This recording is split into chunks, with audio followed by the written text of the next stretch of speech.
You mentioned there's a deconfliction mechanism to try to avoid Israeli strikes on UN facilities in Gaza. Is there any kind of mechanism to ensure, because we've seen it documented, well documented in the past, that Hamas and other terror groups are not occupying those facilities at any given time? How does that work? Is there any alert between UN personnel on the ground? We have made it perfectly clear that UN premises should obviously not be targeted, but should not be used as offensive cover, so to speak. And that message has been passed on over and over again. We're seeing it in the Palestinian camp in Lebanon, where we've called on the armed groups to leave the school. Is there a procedure in place, though, to make sure that civilians... It is not acceptable for UN premises to be used by armed groups to shelter weapons or to launch offensive. Is there a procedure in place, though? Yes, I mean, the messages are passed. We live there. Yeah. Does the UN personnel on the ground say to those civilians, hey, this is not safe anymore because this is now occupied by militant forces? How does that work? We asked the militant forces not to use the UN premises. We need to do whatever we can to keep those civilians who are seeking shelter in UN premises safe. One last question for you. Especially during these conflicts, proportionality is often talked about. I know the Secretary General was upset at Israeli actions in Jenin a few months ago during counterterrorism operations there against Hamas militants. 800 dead, beheadings, rapes, kidnappings of children. What does the Secretary General deem as a proportionate response to this? It's not for him to set a proportionate response. I think if you look at what the Secretary General just said, I think you'll find the answer to your question. Nabil. And then Sherwin. I'm trying to read the SG's statement carefully. I don't see that he called for a ceasefire, right? Does he call for a ceasefire? We want to see an end to this cycle of violence. No, because in his statement he called on the Hamas and Jihad to stop their attacks and release the hostages immediately. Does he also call on Israel? We would like to see an end to this cycle of violence. And is the UN doing anything to mediate between the parties on the hostages now? We are. I will just leave it to say that Mr. Veneslan is in touch at the working level with a number of parties. And on the political level, does the SG have a plan of action? I mean, obviously he's calling for a negotiated solution, but for the immediate situation, can you share with us if he has any plan of action, how to start the de-escalation?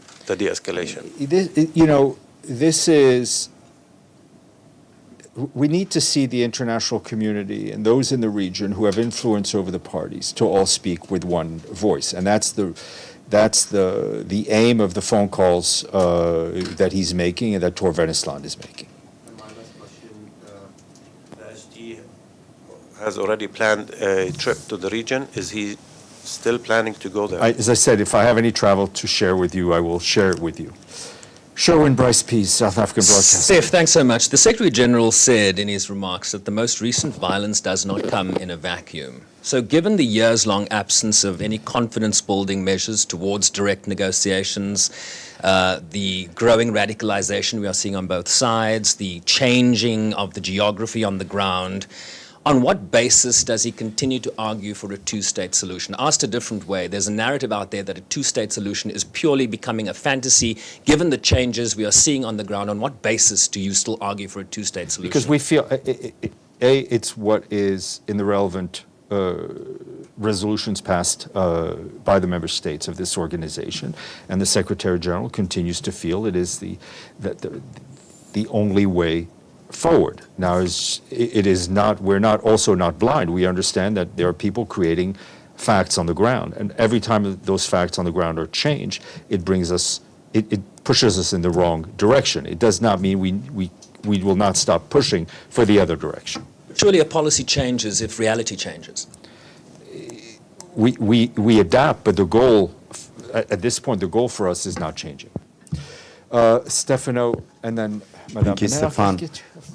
The Secretary General, when he started his mandate, he did several speeches, of which one in particular, the first speech on the Security Council, he said that prevention is not merely a priority, but the priority. He was talking about prevention of conflict. After we saw in Ukraine, and after we see in the Middle East now, does he think that this policy that he announced, and he was not only talking about himself, he was talking, of course, about the UN in general, also the Security Council, is a total failure now? The Secretary General is not the person with the finger on the trigger.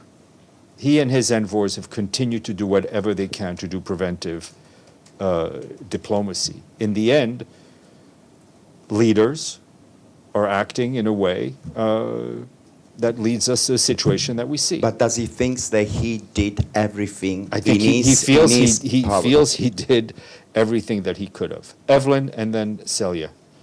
Thank you, Steph.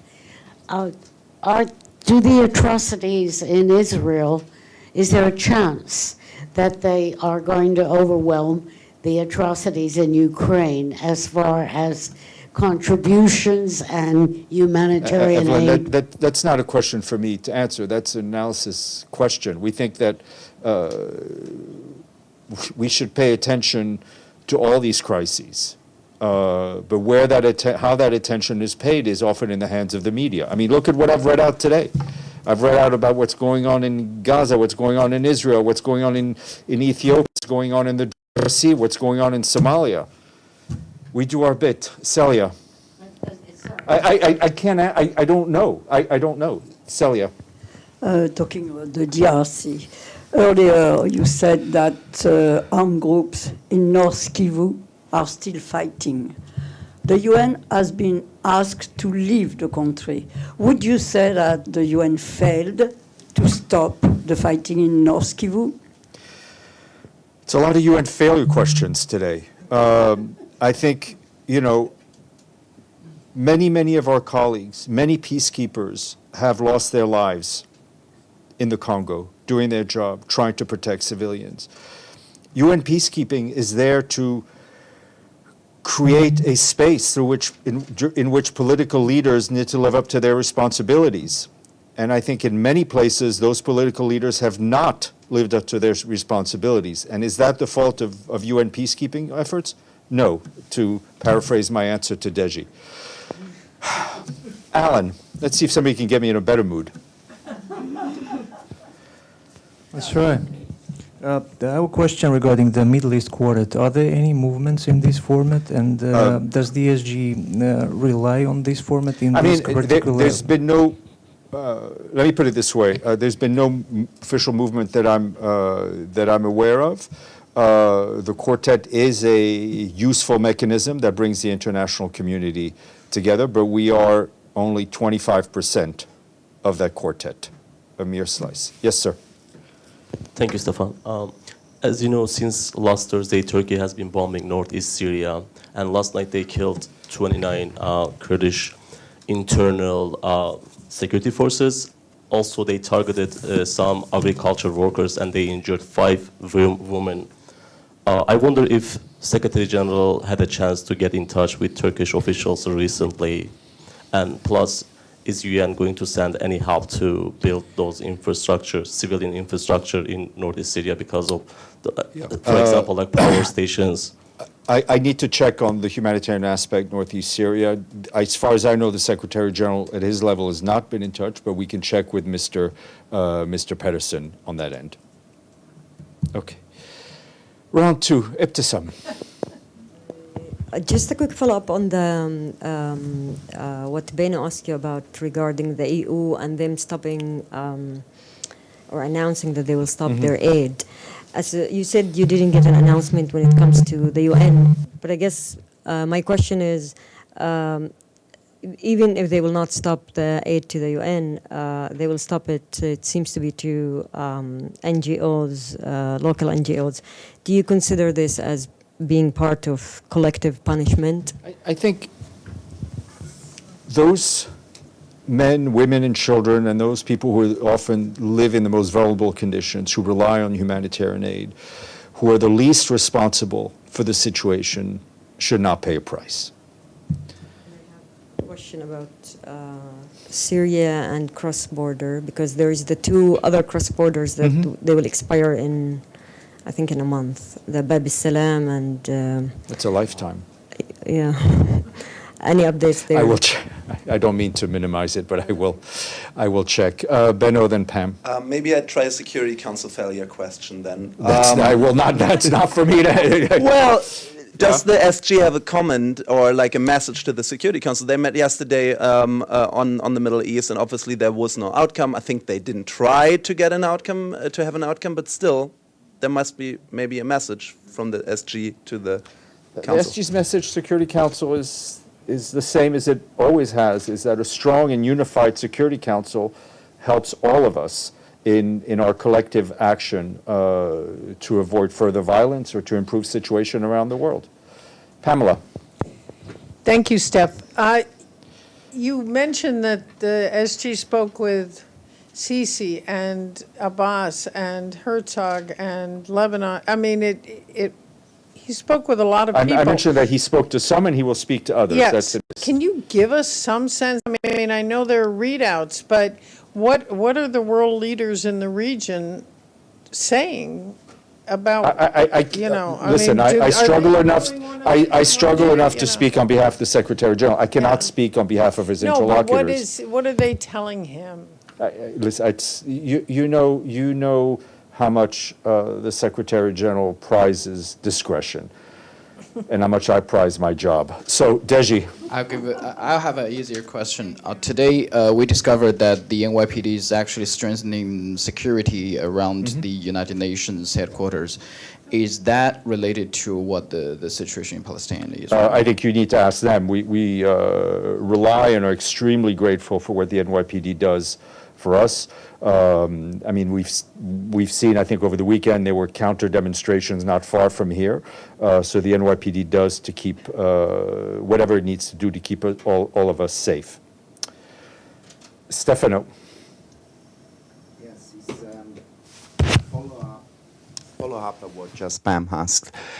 Did the Secretary General intend to, did he speak or intend to speak with President Biden, and will he ask him to intervene in the situation about the sparing of civilians in this fighting? The Secretary General's calls right now are focused to political leaders in the region. Edie, and then I'm definitely out of here and leaving you in Monica's hands. On Afghanistan, yeah. Has the UN been able to get its people into this area of Herat, which is not so easy to get to? We're trying to send an assessment team there. The transport and access are always a little challenging. We'll try to get, as soon as we have more info, I'll let you know. Monica, over to you.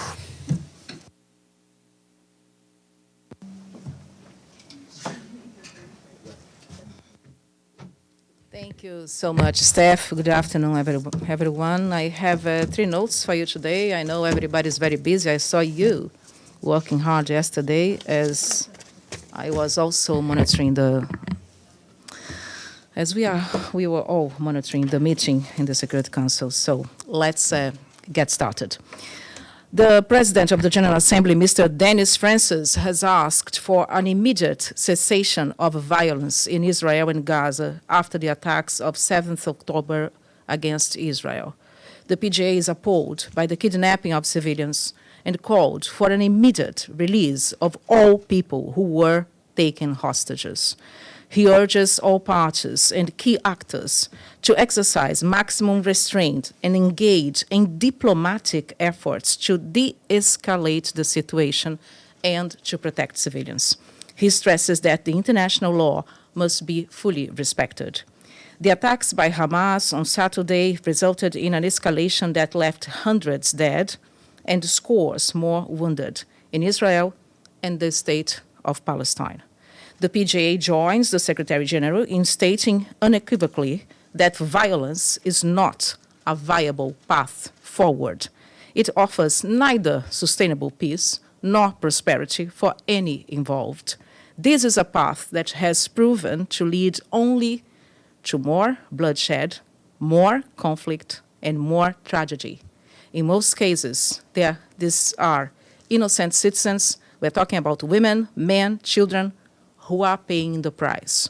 Mr. Francis calls for all parties to exercise maximum restraint and for all stakeholders to engage in diplomatic discussions, to de-escalate the situation, to protect civilians, and to chart a path to a two-state solution that offers peace, progress, and prosperity for all. You will remember that on Saturday, shortly after the assault by Hamas, Mr. Francis issued a statement on his account on the social media platform strongly condemning the attack. The J leader has called on the international community to stand with the Afghan people after the 6.3 magnitude earthquake in the Herat province on Saturday in Afghanistan.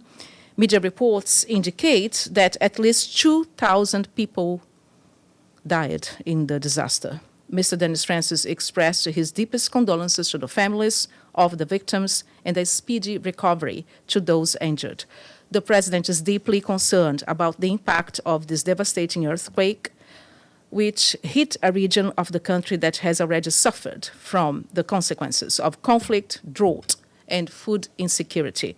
The President expresses his solidarity with the people of Afghanistan and joins the calls to scale up emergency humanitarian assistance as aid workers are searching for survivors.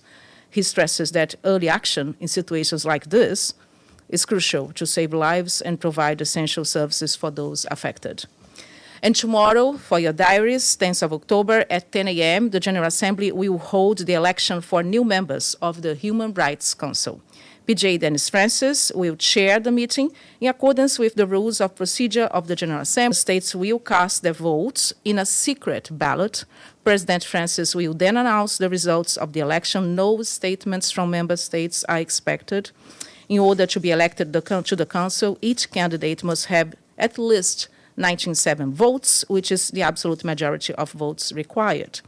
The 15 elected members will serve for a period of 3 years. We are talking here about 2024 to 2026. There are 4 vacant seats for the African region and 4 candidates: Burundi, Cote d'Ivoire, Ghana, and Malawi. The Asia-Pacific states have 4 seats and 4 candidates: China, Indonesia, Japan, and Kuwait. In the group of Eastern European states, there are 2 vacant seats and 3 candidates: Albania, Bulgaria, and the Russian Federation. On Latin American, Caribbean states, there are 3 vacant seats and 4 candidates: Brazil, Cuba, Dominican Republic, and Peru.